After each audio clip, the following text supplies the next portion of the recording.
오늘 시간 이 본문을 제목으로 이 본문으로 죽이려는 자와 믿는 자라는 제목으로 하나님의 말씀을 증거하도록 하겠습니다. 여러분 혹시 예수를 믿는다라는 말이 어떤 의미일까요? 예수를 믿는다. 우리는 예수를 믿는다. 나 예수 믿어요. 이렇게 하면 우리의 머릿속에 가장 먼저 떠오르는 것이 뭐냐면 예수 믿고 그냥 천국 가는 것으로 그 정도로 생각할 때가 많아요. 예수 믿고 복 받고 예수 믿고 만사형통하고 그래서 예수를 믿는다라고 했을 때 우리는 여기까지밖에 못 나가는 경우가 참 많습니다. 근데 여러분 예수를 믿는다라는 것은 예수 그리스도를 나의 주인으로 영접하고 그의 다스림에 순종하며 예수님을 따르는 것까지 그 전체를 포함한 것인 줄로 믿습니다. 그래서 당신은 예수님을 영접하셨습니까? 라고 누군가가 묻는다고 한다면 네, 나는 예수님의 통치 앞에 굴복된 사람이고 예수님을 따르는 사람입니다. 자, 이렇게 대답하는 것이 바로 예수를 믿는 거죠. 예수를 믿는 것. 우리가 이 말을 제대로 이해하기 위해서는 죄가 무엇인지를 좀 생각해 보아야 돼요. 죄. 여러분, 죄가 무엇일까요? 세상 사람들은 그냥 죄하면 윤리적인 몇 가지 죄, 우리가 범한 몇 가지 죄를 이렇게 떠올리죠. 그런데 성경에서 말하는 이 죄는 그 정도에서 그치는 게 아니에요. 여러분, 죄가 무엇인지를 알 때에 예수를 믿는다는 진정한 의미를 우리가 알 수 있는데, 그렇다면 이 죄가 무엇인지 창세기 3장에 보면 그것을 알 수 있어요. 이 뱀이 하와에게 다가와서 유혹을 하잖아요. 이 선악과를 먹는 날에는 네가 하나님같이 될 수 있다. 그래서 선악을 분별할 줄 알게 될 거야. 우리 창세기 3장 15절 말씀을 한번 같이 읽어봅시다. 너희가 그것을 먹는 날에는 너희 눈이 밝아져 하나님같이 되고 선악을 알 줄 하나님이 아시느니라. 아멘. 선악과 먹는 날에는 너희가 누구같이 된다고요? 네, 하나님같이 된다는 거예요. 자, 사실 이 선악과는요, 그죠? 하나님과 이 창조주와 피조물을 구분하는 경계선이 선악과예요, 선악과. 그래서 동산 중앙에 가장 잘 보이는 곳에 날마다 인간이 볼 수 있게끔 동산 중앙에 가장 잘 보이는 곳에 어디 있든지 볼 수 있는 곳에 이 선악과를 심어 놓으신 거예요. 그래서 선악과를 바라볼 때마다 인간은 나의 피조물됨을 깨닫고 이 선악과를 먹지 말라고 한 분이 있다는 것을 인간은 비로소 깨달음으로써 내가 진정으로 경배하고 섬겨야 될 분이 누구인가를 그 선악과를 바라볼 때마다 깨닫게 된 것이죠. 그래서 이 선악과는 인간과 하나님을 분명하게 구분해주는 이 경계선과 같다라는 것이죠. 그런데 인간이 이 경계선을 무너뜨리고 내가 하나님 되겠다라고 이 선악과, 하나님을 먹지 말라는 선악과를 딱 먹은 거예요. 그래서 여러분, 죄라는 것은 우리가 윤리적으로 짓는 몇 가지 그러한 도덕적인 죄에서 머무는 것이 아니라 철저히 하나님과의 관계 속에서 우리가 다뤄야 될 것이 바로 죄라는 거예요, 죄. 즉, 내가 하나님과 같이 되겠다는 것은, 이 죄라는 것은 그렇기 때문에 반역이에요, 반역. 왕권에 도전하는 행위예요. 더 이상 나 하나님의 통치 받고 싶지 않아요. 내가 하나님 되겠다라는 거예요. 내가 내 인생의 주인 되겠다라는 거예요. 내가 창조주가 되겠다라는 거예요. 그래서 죄라는 것은 근본적으로 반역을 의미한 것입니다. 성경에서 말하는 죄는 내가 내 인생의 주인 되어 살아가겠다는 거예요. 내가 하나님 되겠다는 거예요. 그렇기 때문에 여러분 기독교에서 말하는 이 죄는 하나님의 다스림 앞에 승복하지 않고 살아가는 삶, 다시 말하면 불순종이 곧 죄라는 거예요. 여러분 극단적으로 이렇게까지 이야기할 수 있어요. 하나님의 다스림에 승복하지 않고 내 뜻대로 내가 주인이 되어 내 인생을 착하게, 성실하게, 멋지게 성공을 추구하며 살아가는 것, 그것이 바로 죄라는 거예요. 하나님과 관계없이 내 인생의 주인이 내가 되어서 그렇게 착하게, 성실하게, 아주 멋지게 성공을 추구한다 해도 그것은 하나님 앞에 죄가 되는 거죠.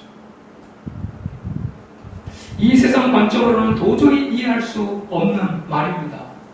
여러분, 성경은 단순히 어떠한 자기 연민이나 자기 죄를 회개하라고 말하지 않아요. 하나님의 통치에 순종하지 않고 내가 주인 노릇하는 것을 회개하라고 말씀하고 있는 거예요. 우리 요한복음 16장 9절 말씀을, 이 말씀을 꼭 한번 기억했으면 좋겠어요. 죄가 도대체 무엇인지 같이 한번 읽어봅시다. 죄에 대하여는 저희가 나를 믿지 않아요. 예수님께서 이 죄에 대해서 정의해 주셨어요. 죄는 우리가 윤리적으로 짓는 한두 가지 죄가 아니고 이 죄의 근본은 뭐라고요? 예수님을 믿지 않는 거예요. 예수님을 믿지 않고 내가 주인 되어 살아가는, 내가 마치 하나님이냐, 내 인생을 컨트롤하며 살아가는 것이, 그것이 바로 죄라는 거예요. 그럼 우리가 윤리적으로 짓는 죄는 무엇입니까? 이 하나님을 떠나서 내 마음대로 살아가다 보니, 그죠? 내가 원하는 것이 기준이에요. 그래서 마음껏 죄를 지으며 살아가게 되는 거죠. 여러분, 예수님의 통치와 다스림에 순종하지 않는 것이 죄라는 것을 우리가 기억해야 돼요. 자, 이것을, 이 죄가 무엇인지를 분명하게 알 때에 정말 내가 하나님 앞에 반역한, 삼족을 멸해도, 그죠? 아무런 할 말이 없는, 옛날에는 왕권에 도전하는 그러한 반역죄를 저질렀을 때에 삼족을 멸하잖아요. 완전히 그 씨를 다 말리잖아요. 그래서 이 죄인과 관련된 모든 사람들을 다 모조리 잡아들여서 사지를 틀고 가장 극형에 처해지는 것이 이 반역죄예요. 그래서 이 죄가 무엇인지 알 때 여러분, 우리가 십자가의 그 사랑이 얼마나 큰지를 우리가 깨닫게 되고요. 죄가 무엇인지를 알 때 내가 구원받았다는 그 구원의 은혜와 감격이 우리 가운데 있는 줄로 믿습니다. 이 죄가 무엇인지를 모르면 정말 내가 구출되고 사단의 권세에서 하나님의 나라로 이 옮겨진 이 놀라운 이 구원받은, 이 구출된 이 구원의 의미를 바로 깨닫지 못하는 거죠. 여러분, 오늘 본문에 보면 예수님을 하나님으로, 왕으로 인정하지 않고 예수님을 죽이려는 자와 예수님을 하나님으로 인정하고 그 앞에 겸손히 굴복하는 믿음의 사람들이 등장하는 것을 보게 돼요. 오늘 말씀을 읽으면서 우리의 인생이 진짜 예수님 앞에 굴복되는, 예수 그리스도의 통치 앞에 여러분 순종하기로 결단하는 그런 참된 은혜가 있기를 축복합니다. 아멘. 먼저 오늘 이 일이 있었던 때를 22절에 말씀해 주고 있는데요. 예루살렘의 수전절이 이르니 때는 겨울이라. 이 수전절은 12월을 말해요. 12월 달에 이 수전절을 지키게 되는데, 이 수전절이 왜 생겨났냐면 이 거둘수의 숫자에다가 돈 전자를 써가지고 돈을 거두는 날이에요. 좀 이상하지 않나요? 수전절? 돈을 거두는 날? 왜 돈을 거두었냐면 성전을 새롭게 이렇게 수리하고 정화하기 위해서 돈을 거둔 거죠. 이 수전절의 유래를 보면 주전 164년 유다 이 마카비가 시리아의 안티오쿠스 에피파네스로부터 이 더러워진 성전을 다시 되찾아가지고 정결케 한 것을 기념해가지고 8일 동안 축제를 벌이던 절기예요. 이 안티오쿠스 에피파네스라는 이 시리아 왕이 유다를 침공해가지고 유대인들을 극심하게 탄압을 했어요. 할례를 받으면 사형을 시켰고요. 이 성전을 매춘물로 만들어버렸고요. 유대인들이 가증히 여기는 이 돼지 머리를 갖다가 그 제물로 예루살렘 성전에 드리기도 했어요. 율법을 지키는 자들을 다 잡아 들여서 수없는 사람을 죽이기도 했습니다. 그래서 이 이스라엘은 마카비 가문을 중심으로 시리아와 전쟁을 이렇게 벌이게 되었는데 그 전쟁에서 승리하고 유대에서 그 시리아 군대를 다 내쫓고 더러워진 성전을 깨끗하게 정화했다라는 거예요. 그래서 유대인들은 이 절기를 정결 절기, 또 수전제는 8개의 등전에 불을 밝히는 것을 중심으로 행사를 벌였기 때문에 이 빛의 절기, 이것을 한우카라고 이야기를 하는데요. 그래서 수전제를 이렇게 성전 정결 절기, 그다음에 빛의 절기라고 이렇게 불렀던 것이죠. 그러니까 조금 쉽게 이야기해보면 독립 해방일, 독립 기념일 이렇게 이야기를 해볼 수 있겠어요. 그러니까 이 수전들이 얼마나 기쁜 날이에요.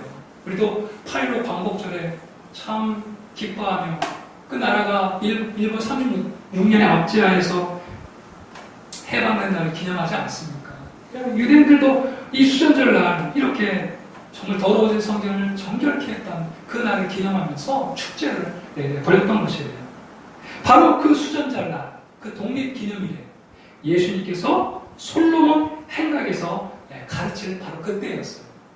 이 솔로몬 행각이 보면 알겠지만 여러 기둥이 이렇게 쭉 펼쳐져 있으면서 거기에서 많은 사람들이 대화하고 최근에 가장 큰 이슈를 서로 문의하고 또 서기관들이 거기서 율법 교육을 시키던 그러한 장소였어요. 그러니까 수많은 사람들이 함께 모여가지고 바로 그 현장에 지금 있는 거예요. 오늘 이 말씀은 바리새인뿐만 아니라 수많은 유대인들이 모여있는 바로 그 현장에서 예수님께서 대중적으로 자기 자신을 공개적으로 지금 나타내는 그러한 말씀이라고 할 수 있겠습니다. 자, 그럼 도대체 이제 어떤 말씀을 했는지 유대인들이 우리가 이제 보면은 24절에 에워싸고 이르되 이렇게 말하고 있죠. 에워쌌어, 예수님을. 여러분, 다수가 한 명을 에워쌀 때는 어떤 일을 행하려고 하는 걸까요? 네? 잡으려고. 그러니까 뭔가 좀 막 흥분되어 있는 이런 상태죠, 그죠? 막 에워쌌어요. 아주 위기 상황이라고 할 수 있겠죠. 왜 그랬냐면 우리가 지난 시간에 살펴봤던 것처럼 예수님께서 나는 양의 문이다, 선한 목자다 이렇게 비유로 이야기를 하니까 유대인들이 막 분쟁이 일어난 거예요. 예수님은 이 귀신 들린 자다, 미친 사람이다 이렇게 이야기하는 사람도 있고, 어떤 사람은 아니 어떻게 귀신 들린 자가 병자를 고칠 수 있냐, 남의 손다 눈먼 자를 어떻게 고칠 수 있냐 이러면서 어떤 사람은 미친 자라고 어떤 사람은 좋은 사람이라고 하고 이렇게 막 분쟁이 일어났는데 그 분쟁이 해결되지가 않은 거예요. 그래서 이제 유대인들이 그냥 막 몰려와가지고 예수님 에워싸가지고 뭐라고 이야기하냐면, 네가 만약에 정말 메시아라고 한다면, 그리스도라고 한다면 아주 공개적으로, 여기 한번 보세요. 24절에 예수께서 대답하시되 내가 너희에게 말하였을 때 믿지 아니하는구나. 24절이니까 유대인들이 에워싸고 이르되 당신이 언제까지나 우리 마음을 의혹하게 하려 하나이까. 그리스도이면 어떻게 해요? 그리스도이면 밝히 말씀하소서. 이 밝히라는 말이 알아듣기 쉽게 또 아주 공개적으로 이런 말이에요. 더 이상 우리를 유혹하지 말고 당신이 그리스도라고 한다면 알아듣기 쉽게 아주 공개적으로 한번 이야기해봐라. 더 이상 비유적으로 말하지 말고 뭐 양의 문이니 선한 목자니 이런 말 하지 말고 한번 딱 여러분, 예수님은 지금까지 계속해서 자신이 누구인지 이야기해왔잖아요. 나는 양의 문이다. 나는 생명의 떡이다.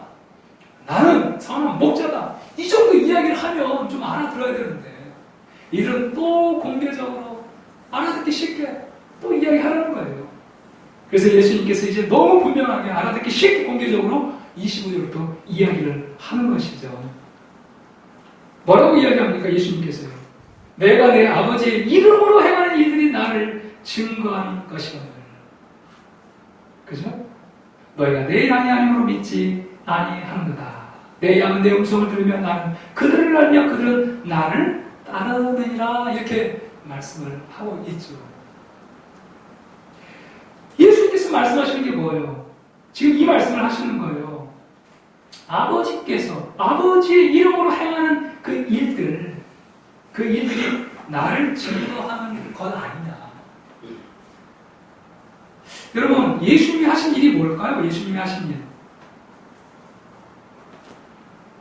한번 복음서를 우리 잘 이렇게 생각해 보면 예수님이 하신 일이 뭘까요? 지금까지 우리가 쭉 말씀을 통해 살펴봤잖아요.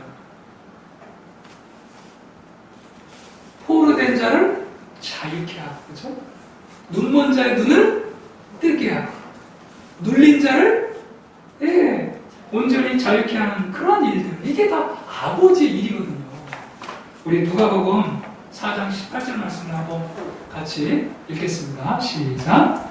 주의 성령이 너희에게 임하셨으니 이는 가난한 자에게 복음을 전하게 하시고 내게 기름을 부으시고 나를 보내사 오래된 자에게 자유를, 눈먼 자에게 다시 보게 함을 전파하며 눌린 자를 자유케 하고 주의 은혜를 전파해 하여 하시니라. 아멘. 메시아가 오시면 이런 일을 하게 돼 있거든요.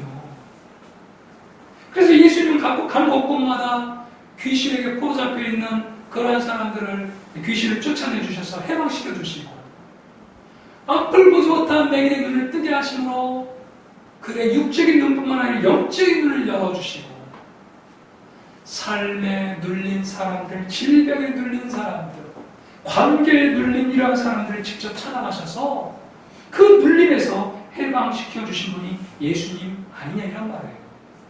내가 아버지의 일을 행하는데 그것이 나를 증거하는 것이다. 자, 근데 더 중요한 말은 이렇게 목자의 음성을 듣고 나를 따라오는 그러한 사람에게 예수님이 뭐라고 말씀하냐면 내가 영생을 주겠다는 거예요. 그리고 그 영생을 그 누구도 빼앗았을 수 없다.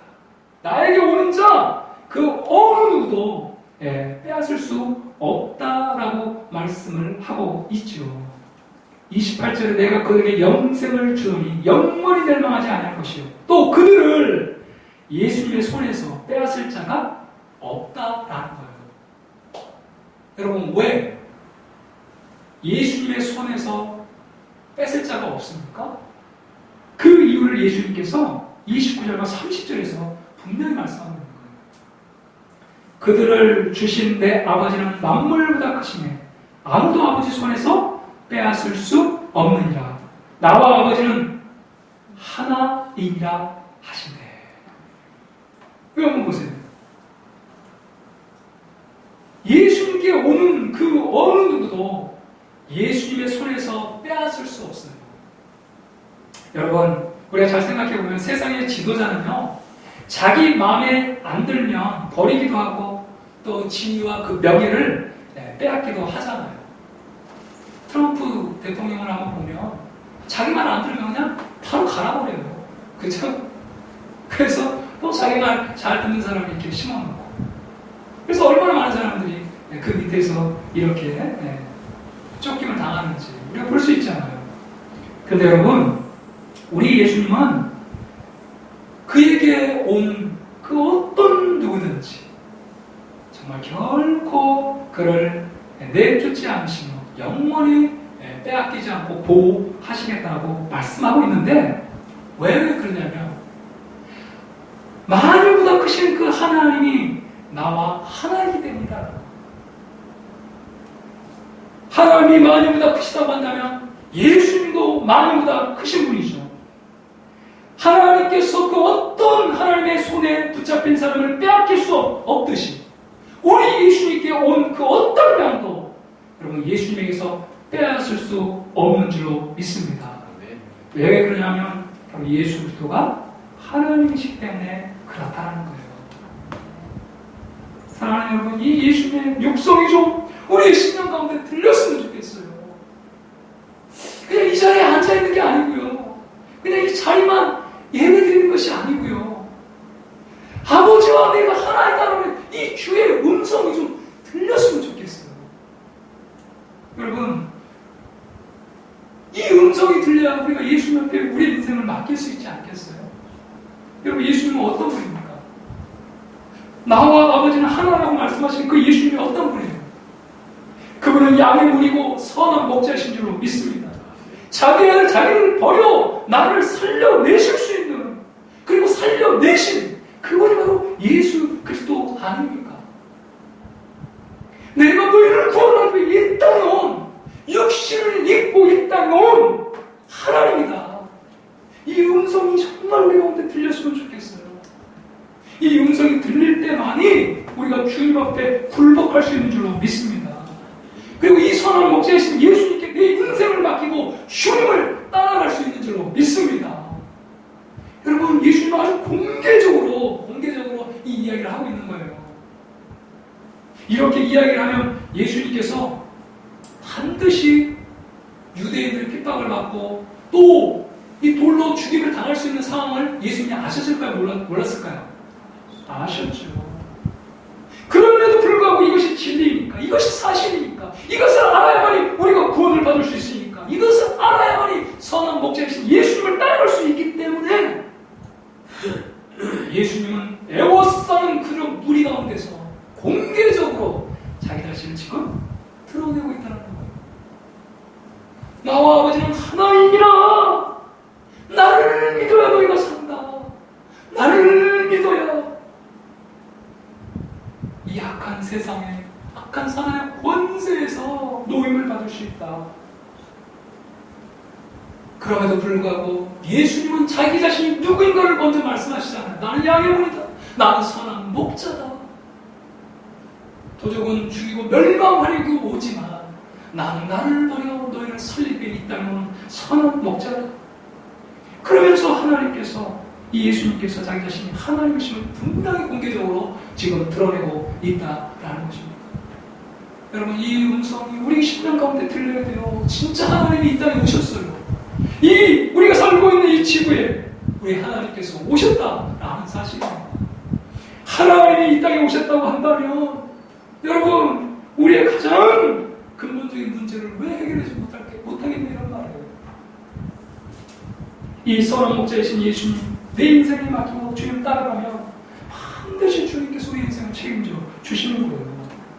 그러나 계속해서 31절에 보시면 이 말을 들은 유대인들은 오히려 돈을 들어 예수님을 죽이려고 합니다. 그죠? 근데 예수님이 물어요. 왜 선한 일을 한 나를 돌로 쳐 죽이려 하냐? 그때 유대인들이 네가 바로 인간 주제의 하나님이라고 했다고, 신성모독 했다고 그렇게 예수님을 죽이려 하고 있다는 거죠. 그때 예수님께서 시편 82편 6절에서 그 말씀을 인용해서 일반 백성들을 재판하는 이 재판관도 신이라고 불렸다고 한다는 것. 하나님의 보냄을 받아 이 땅에 온 하나님의 아들이 내가 하나님이다가 말하는 것이 어떻게 신성모독이 되겠냐? 이렇게 예수님께서 말씀하시는 거예요. 그러면서 다시 한번 말씀합니다. 37절과 38절에 내가 내 자신을 주장하는 것이 아니라 내가 행하는 그 일, 아버지의 일이 그것을 보면 내가 누구인지를 알게 될 거야.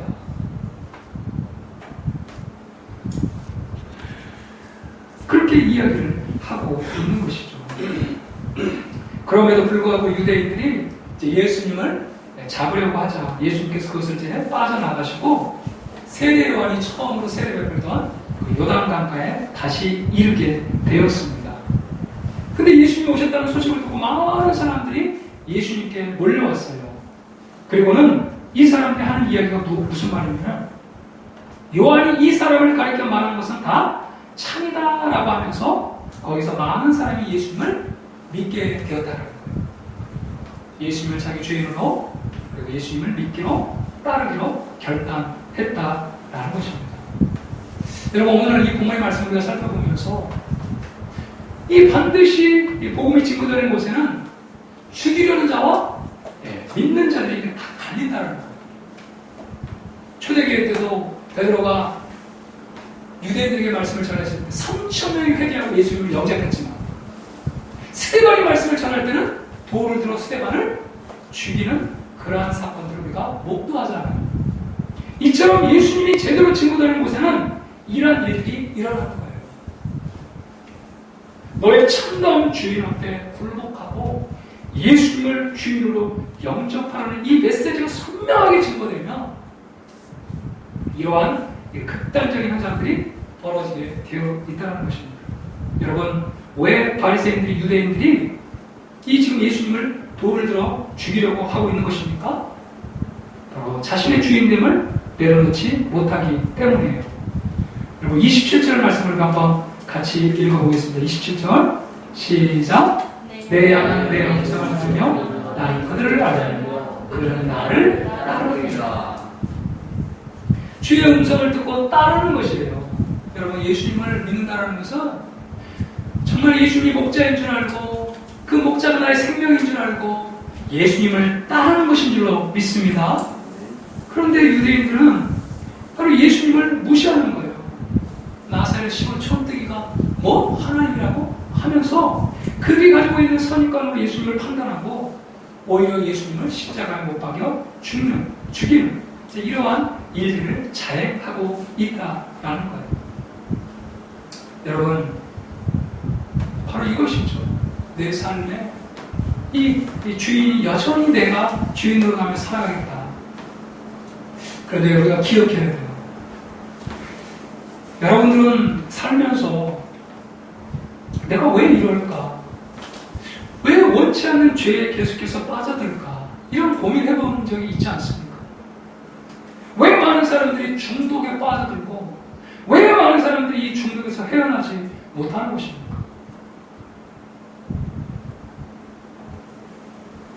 마음 근본에 주님과의 긴밀한 교제 없이 살아가는 인생들은 다 마음에 외로움이 있어요. 이 외로움을 채우기 위해서 돈에 목숨을 걸고 이 외로움을 채우기 위해서 때론 부정한 짓을 짓기도 하고 이 외로움을 극복하기 위해서 극단적인 이러한 중독에 빠져드는 것이죠. 하나님과의 친밀한 교제를 한번 맛보고 나면 정말 내가 얼마나 외로운 존재였는지를 비로소 여러분 깨닫게 되는 것입니다. 잘 생각해 보세요. 내가 왜 이렇게 내 삶에 중독 현상이 일어나는지, 왜 계속해서 죄에 끌려가는지, 왜 예수님 외에 또 다른 것에 계속해서 내가 끌려가는지, 내 마음 깊은 곳에 이 외로움이 자로잡고 있기 때문에 그래요. 여러분, 이 외로움은요, 아무리 돈을 많이 갖다도 해결되지 않아요. 아무리 많은 관계를 맺어도 이 외로움이 해결되지 않아요. 하나님과의 그 관계 속에 들어가지 않으면 절대 이 외로움은 해결되지 않는 거예요. 그래서 여러분, 우리에게 주의 음성을 듣고 주님과의 친밀한 교제는 생명인 줄로 믿습니다. 이 놀라운 이 주님과의 친밀, 이 교제가 이루어질 때에 우리 가운데 있는 외로움이 사라지기 시작해요. 내가 마음 물질 벌지 못해도 그 안에 자족하게 돼요. 내 건강이 비록 튼튼하지 못해도 예수 그리스도 안에 있는 그 풍성함을 맛볼 수가 있어요. 인간의 근본적인 외로움은 예수님을 만날 때만이 치유될 수 있다는 것입니다. 이 외로움이 치유될 때에 우리가 진짜 자유함을 경험하게 되는 거예요. 여러분 곰곰이 생각해 보셔야 돼요. 내가 여전히 끊지 못한 죄악에 빠져 있어요? 내가 게임에 중독돼 있어요? 내가 인터넷에 중독돼 있어요? 왜 그렇습니까? 내 안에 있는 이 근본적 외로움이 해결되지 않기 때문에 그런 거예요. 사랑하는 여러분, 우리가 다시 한번 양이라는 사실을 꼭 기억했으면 좋겠어요. 나는 목자가 아니에요. 나는 양이에요.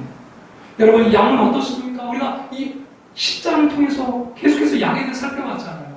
시력이 약해서 1m 앞을 구분하지 못해요. 그냥 가다가는 남 떨어지면 떨어 죽습니다. 이 공격력 어떤 무기가 있는 게 아니에요. 방어용밖에 없잖아요. 그래서 맹수가 달려오면 결국은 잡아먹혀요. 다리가 짧아서 빨리 뛰지들 못해요. 한번 이 등으로 넘어지면 혼자 일어나지도 못해요. 여러분, 거기다가 이기적이고 고집세고 아무 누구 말도 듣지 않아요. 철저하게 목자 없이 살아갈 수 없는 것이 양이라는 사실을 우리가 꼭 기억했으면 좋겠어요. 주님, 제가 양입니다. 목자 없이 살아갈 수 없는 존재입니다. 이러한 양과 같은 나를 구원하기 위해 선한 목자로 이 땅에 오신 분이 예수 그리스도라는 거예요. 이 예수님을 우리가 내가 주인 노릇하겠다고, 내가 내 인생의 목자 노릇하겠다고 여전히 예수님을 부인하고 내가 주인된 삶을 살아간다고 한다면 여러분, 우리의 삶이 어떻게 되겠냐는 말이죠. 우리 마태복음 36절을 한번 같이 읽겠습니다. 무리를 보시고 불쌍히 여기시니 이는 그들의 목자 없는 양과 같이 고생하며 기세하리라. 왜 예수님께서 그토록 밤을 자지 못하며 새벽에 일어나 그렇게 귀신을 쫓아내고 하나님의 말씀을 증거하고 왜 그런 일을 하셨습니까? 목자 없이 고생하고 기진한 그 영혼들이 있기 때문에 예수님은 정말 불철주야 그렇게 하나님 나라의 일을 감당하신 줄로 믿습니다. 여러분, 다윗은 자신이 목자라는 걸 알았어요. 자신은 철저히 양임을 깨달았습니다. 그래서 참 목자이신 하나님께 그의 인생을 맡겼을 때 하나님이 이 목동을 들어서 이스라엘을 다스리는 그 목자, 그를 세워주셨다는 거예요. 시편 23편 너무도 잘 알잖아요. 여호와는 나의 목자시니 내게 부족함이 없으리로다. 우리의 인생도 내 인생에 내가 목자가 아님을 깨닫고 내가 진짜 양임을 깨닫고 나의 선한 목자가 되기 위해 이 땅에 오신 예수님 앞에 굴복하고 예수님을 나의 진정한 목자로 삼고 나아가는 바로 그 사람에게 우리 주님은 시편 23편과 같은 놀라운 기적을 일으켜 세우실 줄로 믿습니다. 우리 이 말씀을 한번 같이 읽고 오늘 말씀을 마치도록 하겠습니다. 같이 한번 읽겠습니다. 여호와는 나의 목자시니 내게 부족함이 그런 풀밭에 누이시며 쉴 만한 물가로 인도하신다. 내 영혼을 소생시키시고 자기 이름을 위하여 의의 길로 인도하신다. 내가 사망의 뭉침한 골짜기로 다닐지라도 해를 두려워하지 않을 것은 주께서 나와 함께 하십니다. 주의 지팡이와 막대기가 나를 안위하시나이다. 주께서 내 원수의 목전에서 내게 상을 차려주시고 기름을 내 머리에 부으셨으니 내 잔이 넘치나이다. 내 평생에 선하심과 인자하심이 반드시 나를 따르니 내가 여호와의 집에 영원히 살리리로다. 아멘. 이제 내 인생의 주도권을 우리 주님께 이양해 드리지 않겠습니까? 정말 기도와 말씀으로 주의 음성 듣는 일은 생명처럼 하고 우리 주님의 뒤를 따라간다면 우리의 참 주인이 되시고 우리의 선한 목자 되신 우리 주님께서는 우리의 삶을 푸른주랑 맑은 시냇물가로 인도해 주실 줄로 믿습니다. 사랑하는 여러분, 오늘 요한복음 10장을 마치면서 정말 예수님만이 선한 목자임을 우리가 꼭 기억하고 우리 주님을 기꺼이 따라가는 저 여러분이 되길 주의 이름으로 축복합니다. 기도하시도록 하겠습니다. 우리 함께 찬양하고